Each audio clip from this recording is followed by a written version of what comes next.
Sejak dimulainya invasi ke wilayah Ukraina pada Kamis 24 Februari 2022, Rusia menargetkan sejumlah kota untuk bisa dikuasai. Ada sebanyak 5 kota yang menjadi sasaran di Ukraina. Serangan rudal pun tak terelakkan menghantam ke 5 kota tersebut. Dikutip dari Kompas.com yang dilansir dari AFP pada Rabu 2 Maret 2022, kota pertama yang menjadi sasaran dan hendak dikuasai adalah ibu kota Ukraina, kota Kiev. Kiev merupakan ibu kota Ukraina yang menjadi pusat pemerintahan Ukraina. Kiev menjadi ibu kota sejak Ukraina merdeka pada tahun 1991. Kota tersebut juga menjadi tempat lahir Rusia dan Ukraina modern serta ortodoksi Slavia. Kemudian, kota yang menjadi target Rusia adalah kota Kharkiv.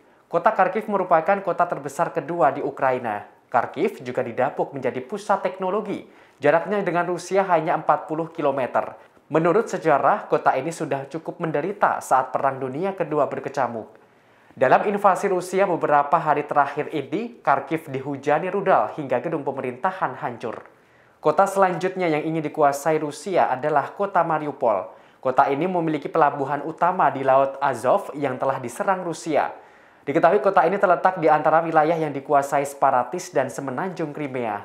Selain itu, Rusia juga mencoba menguasai kota Berdansk. Kota ini juga memiliki pelabuhan di Laut Azov. Berdansk terkenal dengan pantai dan pemandian lumpurnya sehingga menarik ribuan turis yang berkunjung setiap tahunnya.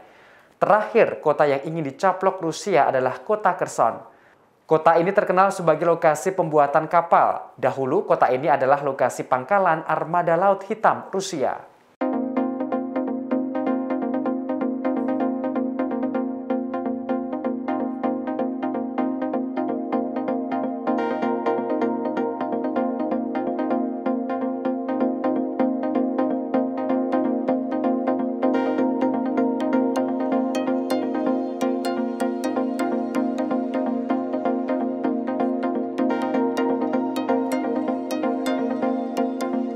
Terima kasih sudah nonton.